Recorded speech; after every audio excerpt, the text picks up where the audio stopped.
8 entreprises sur 10 vont échouer dans les 5 prochaines années. Fait qu'on sait qu'on est dans l'art des réseaux sociaux en ce moment.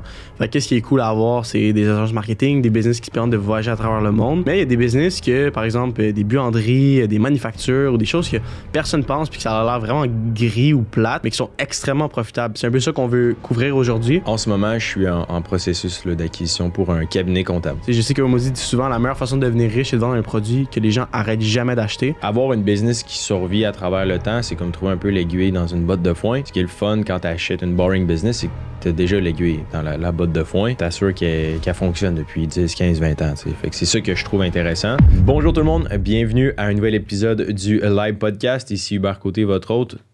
On est accompagné de Victor Saint-Jacques pour un troisième épisode. Aujourd'hui, on va parler d'investir dans l'essentiel. Pourquoi j'ai choisi ce sujet-là? Parce que je trouve que c'est super important. Il y a beaucoup de bruit actuellement sur les marchés. Il y a mille et une façons d'investir son argent. Puis aujourd'hui, on va parler peut-être un peu plus de ma vie privée, comment j'investis mon argent. Puis je pense que Vic a plusieurs questions là, pour moi. Donc, sans plus attendre, je vais te laisser prendre la parole puis me retourner l'appareil tout simplement. Yes. Il y a un terme que moi, plutôt, on aime beaucoup, c'est les boring businesses. Puis c'est justement Cody Sanchez que j'écoute beaucoup, en parle constamment. Puis, dans le fond, c'est quoi une boring business? C'est une business qu'on appelle plate. Fait qu'on sait qu'on est dans l'art des réseaux sociaux en ce moment. Fait qu'est-ce qui est cool à avoir, c'est des agences marketing, des business qui te permettent de voyager à travers le monde. Mm-hmm. Mais il y a des business que, par exemple, des buanderies, des manufactures ou des choses que personne pense puis que ça a l'air vraiment gris ou plate, mais qui sont extrêmement profitables. C'est un peu ça qu'on veut couvrir aujourd'hui. Fait que c'est des entreprises qui offrent des services essentiels, des choses qu'on va jamais arrêter. Tu sais, je vois tes cheveux en ce moment, va falloir que tu fasses couper les cheveux d'ici le prochain mois. Fait que, tu sais, c'est du repeat business dans un sens que, je sais que Mozi dit souvent la meilleure façon de devenir riche, c'est de vendre un produit que les gens arrêtent jamais d'acheter. Mm-hmm. Tu as fait une acquisition d'un café récemment, c'est un peu le même processus avec un café. Je sais que tu as plusieurs autres acquisitions. Toi, comment tu vois ça, les boring businesses au quotidien, Hubert? Ouais. En ce moment, je suis en processus d'acquisition pour un cabinet comptable. Une business extra boring, right? On s'assure que les gens payent leurs taxes puis payent leurs impôts. Ce que j'aime vraiment beaucoup des boring business, c'est que de un, c'est pas tout le monde qui veut en acquérir.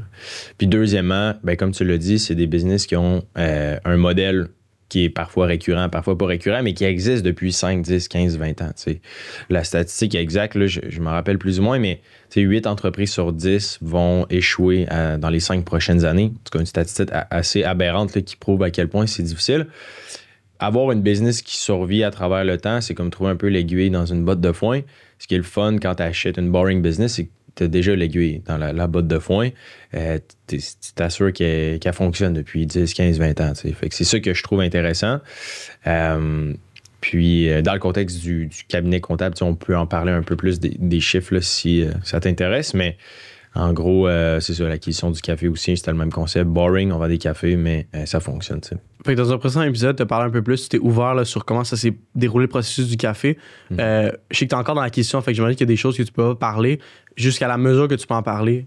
Comment tu as trouvé l'entreprise? C'est quoi le processus? Où tu en es rendu en ce moment avec ça? Par rapport au cabinet comptable. Exactement. C'est une entreprise qui était sur une base de données publique. Fait que quand je dis une base de données publique, là, il y a comme deux façons de faire des deals. Là. Nous, on aide les gens à faire de la prospection puis à trouver des entreprises hors marché. Il y a aussi des bases de données publiques comme acquisition.biz, mon entreprise à vendre, entreprise-à-vendre.com. Toutes ces bases de données-là, c'est des listings d'entreprises à vendre, comme exemple un Centris. Le cabinet comptable, c'était sur une base de données publique que je l'ai trouvé. Puis, le processus a été simple. Je suis rentré en contact avec le courtier. On a négocié un prix d'acquisition. Puis, on a fait l'analyse des chiffres. Puis, on a déposé une offre. Puis là, en ce moment, on est en période de ce qu'on appelle le due deal. Fait qu'on s'assure que les chiffres sont bons puis que ça fait du sens. Malheureusement, je suis sous une entente de confidentialité. Fait que je peux pas encore vraiment parler des chiffres. Mais ce qui est intéressant d'un cabinet comptable, si on regarde, exemple, un cabinet comptable qui fait 1 million de chiffre d'affaires, les marges de profit sont super bonnes, puis c'est des revenus qui sont très récurrents. Fait que si on pense, exemple, au rapport d'impôt personnel, un cabinet comptable qui fait des rapports d'impôt personnel va peut-être faire 1 million de chiffre d'affaires, peut-être 400 000 $ de profit environ. Des super de bonnes marges, très, très, très récurrent, très ennuyant, mais il y a beaucoup de potentiel d'optimisation aussi, d'implémentation de technologie. C'est une business qui est relativement vieille. Là, l'industrie des CPA, des comptables professionnels agréés, c'est la profession qui vieillit le plus rapidement au Québec. L'une des professions qui vieillit excessivement vite parce qu'il y a plus de gens qui partent à la retraite que des gens qui rentrent depuis plusieurs années. Fait qu'il y a plusieurs cabinets, évidemment, qui vont être en vente là, dans les prochaines années. Donc, ça, c'est un autre secteur d'activité là, qui m'intéresse puis que je souhaite le poursuivre dans les prochaines années. Puis, je pense qu'un cabinet comptable, à moins que je me trompe, là, tu me corrigeras si c'est le cas, la majorité de leurs revenus sont générés pendant une courte période de l'année sur la période des impôts. Oui, ça va dépendre des styles de cabinet. Il y en a qui vont faire de la tenue de livre mensuelle. Qui est, exemple, n'importe quelle entreprise a besoin d'avoir une tenue de livre mensuelle pour payer leurs taxes à chaque trimestre. Ça dépend du style. Et si un cabinet comptable a plus de clients d'entreprises qui dessert, ils vont avoir un cash flow comme plus mensuel. Si on fait des rapports d'impôts, c'est certain que les revenus générés, c'est saisonnier. Fait qu'ils vont avoir beaucoup de revenus dans peu de temps. Puis là, on a parlé d'un cabinet comptable, là, une acquisition qui est quand même, sans parler des chiffres, qui est quand même d'envergure. Ouais. Pour quelqu'un qui est plus débutant, je sais qu'il y a comme quelques secteurs d'activité que tu aimes souvent nommer. Peut-être qu'on peut les aborder un peu. Je pense justement à l'exemple d'une buanderie. Selon les statistiques là, que j'avais trouvées de mon côté, on peut parler d'une profit mensuel estimé entre 3 à 10 000 $. Oui, mais ça varie beaucoup, là, dans le sens que c'est un peu à titre d'exemple, mais tu sais, le cabinet comptable qu'on est en processus en ce moment, c'est dans les millions de dollars, là, l'acquisition. La buanderie, c'est certain que tu en as probablement aussi dans les millions de dollars là, à acheter. Fait que la profitabilité mensuelle, ça va dépendre évidemment de la taille de la succursale que tu as, mais c'est certain qu'une buanderie peut avoir des marges là, super intéressantes, assez élevées. Mais ça va varier. 3 à 10 000 $ de profit, ça dépend de combien de machines. Puis ça dépend, c'est ça, le nombre de pieds carrés que tu as évidemment dans le local. Qu'est-ce que toi t'aimes d'une buanderie là, comme secteur d'activité? Ouais, je trouve que c'est très récurrent. Là. Fait qu'exemple, tu as une buanderie au coin d'un quartier résidentiel. Ben, les gens qui n'ont pas nécessairement de laveuse sécheuse vont devoir nettoyer leur linge à toutes les semaines. Right? Ou à toutes les 2 semaines. Donc, une très, très, très bonne récurrence. Puis, tu vas desservir un quartier où il y aura toujours des habitants. Fait que la corrélation est simple. Là. Ils vont avoir une habitude de vie d'aller nettoyer leur linge de façon récurrente. Donc, c'est assez simple. Puis également, c'est au niveau de l'équipe nécessaire. C'est pour ceux et ceux qui sont déjà rentrés dans une buanderie, il y a peut-être une personne au maximum qui s'occupe de l'entretien des machines. That's it. Fait qu'il n'y a pas beaucoup de personnel. Fait que ça, c'est intéressant. Il y en a qui sont même autonomes, là, qu'il n'y a personne qui est là sur place. Donc, puis aussi la durée de vie moyenne là, des appareils est quand même assez élevée. Ça, c'est le fun. Récurrence. Puis, voilà. Maintenant, est-ce qu'il y a des boring business que toi, personnellement, Hubert, t'achèterais jamais en tant qu'investisseur? C'est certain que, des boring business, on peut parler juste de business at large, là. Des restaurants, je trouverais ça plus difficile. Ça peut se faire. Il y a des entreprises, il y a des restaurants qui font 5, 10, 15 millions de chiffre d'affaires, qui ont un succès monstre. C'est juste que statistiquement parlant, j'essaie de regarder, OK, est-ce que j'ai déjà travaillé dans un resto? Moi, personnellement, non. Est-ce que, c'est pas vrai. Oui, comme Boss Boy quand j'étais très jeune, mais j'ai pas nécessairement d'intérêt dans l'univers d'un restaurant là, pur et dur. Sinon, les entreprises qui ont des taux d'échec assez élevés. Là, donc, c'est sûr que, exemple, des résidences pour personnes âgées, ça prend aussi beaucoup de capital, c'est plus challengeant. Fait que, ouais, ça serait ces industries-là que j'aurais plus de difficultés à vouloir me lancer. Là. Si on parle, mettons, de choses plus qui sont essentielles, mais qui ont beaucoup de pertes, comme par exemple une épicerie, ouais. Toi, en tant qu'investisseur, qu'est-ce que ça te dit? C'est sûr qu'avoir une épicerie, pour une première acquisition, je trouve que c'est relativement complexe. Ça peut très bien fonctionner aussi. Ça dépend encore une fois de où tu viens et c'est quoi ton background. C'est sûr qu'une épicerie, tu as énormément d'items à vendre. Fait que c'est sûr que ça rajoute un niveau de complexité quand même important. Là. Puis les marges, c'est sûr qu'il y a beaucoup de compétition. Fait que les marges sont peut-être un peu moins intéressantes. Mais pour une première acquisition, j'essaierais de garder ça simple. Là, un lave-auto, un salon de cours. Des choses que tu as un produit, un service. une petite équipe, souvent c'est un signe d'un bon succès ou d'une bonne acquisition pour une petite première, là, évidemment. Maintenant qu'on a couvert un peu là, l'univers de c'est quoi une boring businesses ou une business justement qui est essentielle, maintenant une fois que tu l'as acquis, tu es rendu propriétaire d'entreprise comme tu l'as fait récemment avec le café, qu'est-ce que tu peux faire concrètement, puis tu vas prendre le café à titre d'exemple puisque tu le vis en ce moment day-to-day, qu'est-ce que tu peux faire concrètement pour optimiser justement les marges, la croissance, le futur de notre compagnie? Ouais. Moi, personnellement, ce que j'ai fait, puis ce qu'on enseigne dans le programme d'acquisition, c'est d'avoir un plan vraiment précis là, sur, bon, dès que tu as les clés de la business, qu'est-ce que tu vas faire? Dans le cas du café, le plan que j'ai mis en place, c'est une augmentation des prix. J'ai fait une étude de marché un peu sur les compétiteurs autour, les autres cafés. Les prix n'avaient pas augmenté depuis les 5 dernières années avec l'inflation. Puis, on était 30% moins cher que n'importe où autour. Les gens qui vont dans un café sont pas là parce que c'est moins cher, ils sont là pour l'expérience, etc. Fait qu'on a eu un plan d'ajustement des prix. Fait que déjà là, les revenus augmentent de 30% juste en ajustant les prix au marché, tout simplement. Ensuite de ça, nous, on va revoir l'identité de la marque. Pour nous, c'est super important. Puis on veut développer aussi les soirs. Donc, le concept, c'est un café. En ce moment, c'est juste un café, mais on a un permis d'alcool. Fait que le soir, pour les gens d'affaires, etc., un genre de café buvette le soir, clairement, on a beaucoup de revenus à aller chercher là. On peut peut-être doubler le chiffre d'affaires.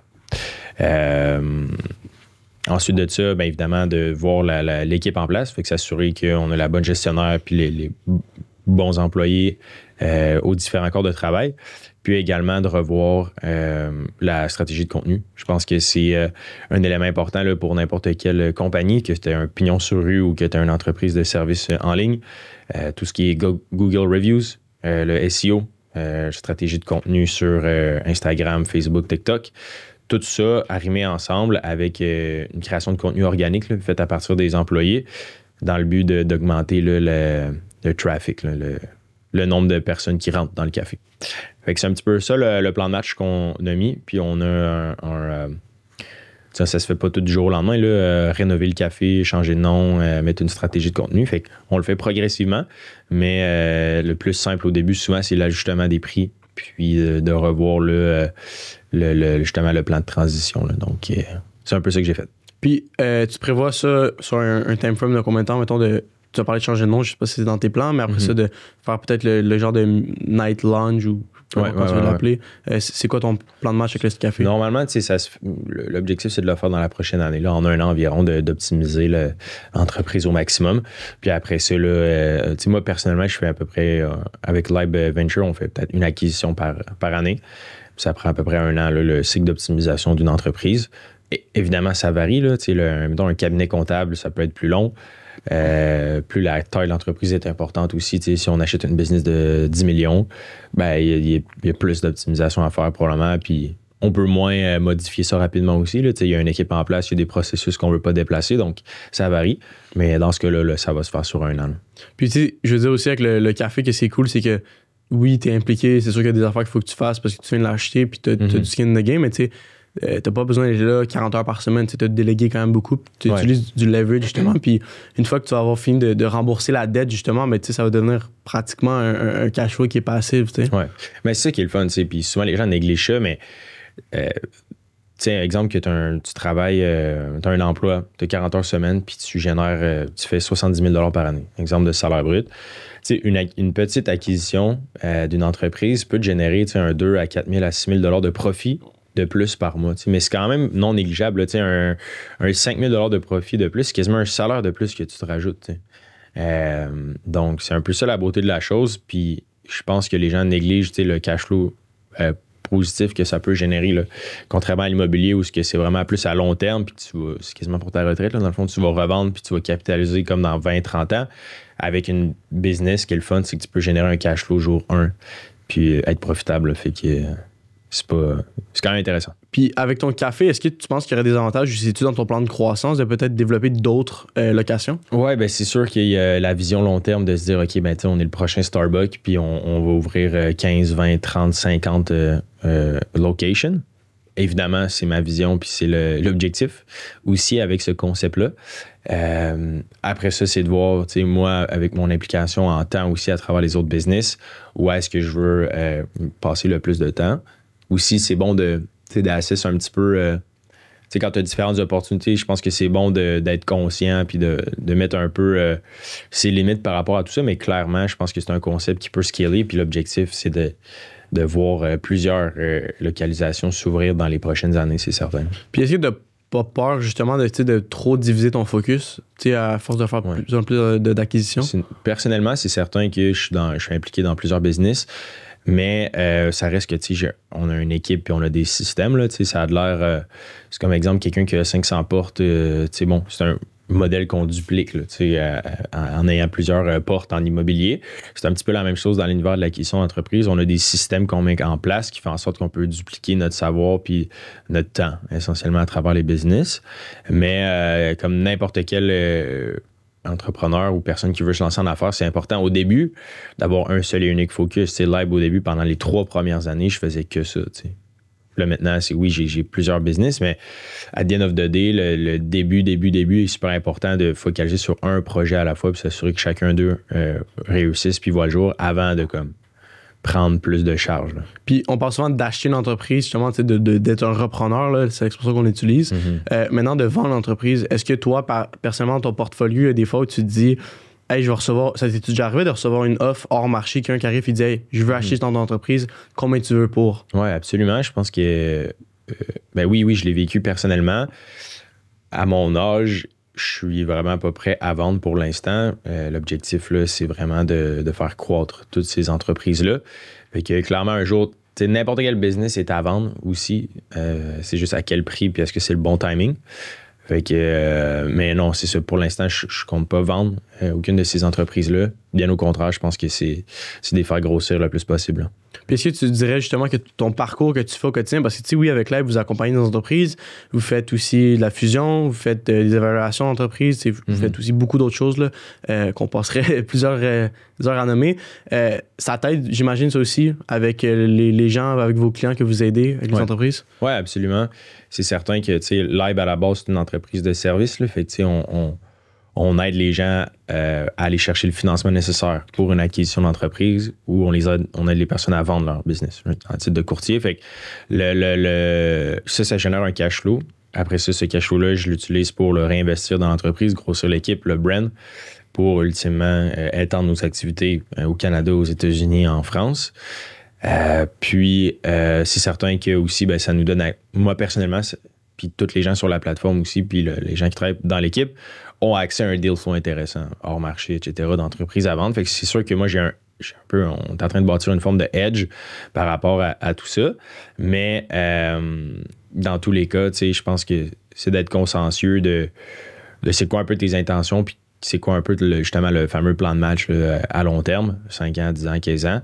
Fait que c'est ça qu'on est un peu en train de mettre en place aussi avec Live. Puis avec Live, est-ce que tu vois la vision, tu te parles de la France, d'extendre sur 5, 10, 15 ans? Oui. Je pense que la vision de Live, là, en ce moment, on est une entreprise de service, fait qu'un petit peu comme à titre de consultant, on aide les gens à aller chercher le financement, déposer une offre d'achat, faire de la prospection, trouver des deals hors marché, puis tout ce que tu peux imaginer dans le processus. Là. Ensuite de ça, on a une division financement où on va chercher du capital pour des entreprises. Fait qu'exemple, que tu as besoin d'une flotte de camions, tu as besoin de 2 millions en financement, nous, on va être en mesure de te faire un montage financier, puis également aller trouver les bons joueurs et les bons investisseurs pour te donner le capital. Puis on a une division de courtage où on aide les propriétaires d'entreprises à vendre leur compagnie. De A à Z, des commercialiser, de faire une évaluation et de trouver des acheteurs.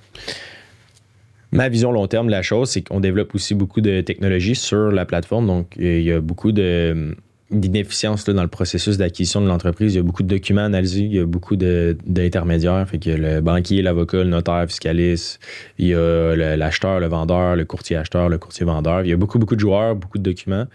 Puis, c'est un processus qui est relativement long. L'objectif avec la plateforme qu'on développe, la technologie, c'est de simplifier ce processus-là, puis de vraiment pouvoir scaler là, notre service à travers ça. Fait que je dirais que la vision long terme, c'est vraiment de développer un software qui permet tant les acheteurs que les vendeurs de s'arrimer puis de simplifier le processus entre les deux. Puis c'est d'être une multinationale, avoir des bureaux dans plusieurs pays puis vraiment d'avoir des milliers de personnes là, dans l'équipe. Puis tu parlais que vous aidez beaucoup d'entrepreneurs justement à vendre leur entreprise. Est-ce que ça va arriver des fois que justement, parce que vous avez beaucoup un flot d'acheteurs, beaucoup un flot de vendeurs, de comme ah, lui, il veut vendre son entreprise, puis vous avez déjà l'acheteur. Là. Y a-t-il une histoire là, qui est arrivée déjà comme ça? Oui, exact. Ben, on a plusieurs mandats en ce moment où ce qu'on aide les gens à vendre leur compagnie. Puis ce qui est le fun, justement, c'est quand les gens qui rentrent dans notre programme puis qui veulent acquérir une entreprise, ben, nous, de l'autre côté, on a accès à un deal flow important de par la division de courtage. Fait que souvent, c'est des entreprises, justement, qui sont hors marché avant même qu'on les liste sur des entreprises, des bases de données publiques, où là, tout le monde reçoit des offres. On est en mesure de les matcher avant. Fait que ça donne accès à une qualité de deal qui est vraiment intéressante. Puis oui, ça arrive là, qu'on matche les deux en même temps. C'est même souvent l'idéal. Là. Il y a comme moins d'intermédiaires, puis la communication est plus simple. Là. Puis Hubert, en terminant, j'aimerais ça que tu me partages selon toi, c'est quoi ta vision là, des secteurs d'activité qui sont les plus à regarder là, pour les auditeurs, des business qui sont essentiels au courant des 10 prochaines années au Québec? Oui, mais pensez vraiment à tout ce qui a fonctionné les 10 dernières années, puis qu'est-ce qui est boring, que tout le monde aura toujours de besoin. Fait que, bon, j'ai parlé de comptabilité, les garages, il y a plein de logiciels là, que les gens utilisent. Salon de coiffeur. Bref, imaginez, il y en existe tellement, là, imaginez n'importe quelle chose que vous consommez au quotidien parce que vous n'avez pas le choix d'aller chez le dentiste, etc. Toutes ces industries-là, transport, véhicules, c'est des industries qui, selon moi, ont plein d'entreprises à vendre vraiment intéressantes puis qui génèrent des revenus récurrents. Comme par exemple un lave-auto, la personne qui a un auto ne va pas juste laver son auto une fois, il va retourner à chaque saison, à chaque printemps. Donc, c'est un petit peu comme ça que je l'approcherais. La liste est pas infinie, mais il y en a des dizaines là, des secteurs d'activité que je regarde. Puis si quelqu'un nous écoute en ce moment puis que justement ça a vraiment piqué son intérêt, qu'est-ce qu'il peut faire là, concrètement pour commencer à son processus? Continuez à écouter le podcast. Puis aussi sur live.québec, là, on a toutes les informations sur notre plateforme, sur comment on fonctionne, c'est quoi nos frais, l'accompagnement en détail. Donc, je dirais sur notre site web, live.québec. Donc, voilà. Merci à tout le monde d'avoir écouté le podcast d'aujourd'hui. Si jamais vous avez des questions, n'hésitez vraiment pas à les écrire en commentaire sur YouTube. Ça va nous faire plaisir d'y répondre. L'objectif, là, c'est vraiment de démocratiser l'investissement dans les entreprises privées au Québec. Donc, ça va nous faire là, grandement plaisir. Donc, voilà. On se dit à très bientôt, à la semaine prochaine.